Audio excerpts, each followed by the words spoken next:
যখন আপনি মারা যাবেন, দুনিয়া থেকে বিদায় নেবেন, মানুষজন কেউ বলবে না আজকে বৃষ্টির দিন দাফন করিস না, কেউ বলবে না যে তারা 2টা দিন রাখ, কেউ বলবে না।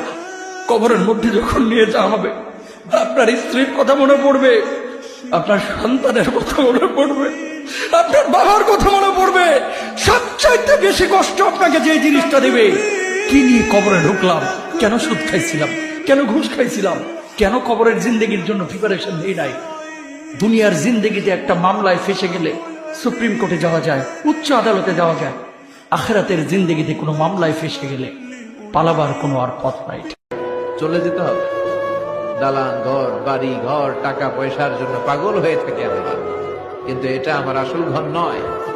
যেই গোসলখানাটারে আমি এত সুন্দর করে টাইলস করে ইটালিয়ান ফিটিংস দিয়ে বানালাম, আমার জীবনের শেষ গোসলটা কি ওই গোসলখানায় হবে?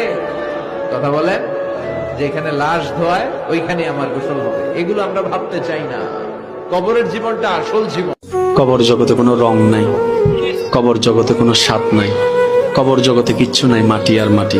হ্যাঁ, যদি আপনি মালিককে খুশি করে যেতে পারেন, অন্ধকারটাও আলোকিত হয়ে যাবে। কষ্ট করে আপনার কবরের চিন্তা আপনি করেন, আমার কবরের চিন্তা আমি করব। আপনি আমাকে বেশি থেকে বেশি উৎসাহ দিতে পারবেন, ভাইয়া কবরটা সাজাইলা, সারা জীবন শান্তিতে থাকতে পারবেন।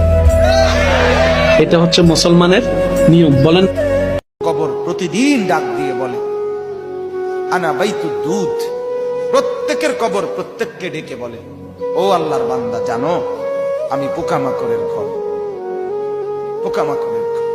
তুমি তো সেই বান্দা যে একটা মশা কানের পাশ দিয়ে উড়ে গেলে তোমার ঘুম বন্ধ হয়ে যায়, চোখ মিলে যায়। একটা মশার গুনগুন আওয়াজ সহ্য করতে পারো না। একবার কয়েল, একবার অ্যারোসোল, একবার মশারি, এরপরেও তুমি চাও যে একটা মশাও যেন আমার কানের কাছে গুনগুন না করে।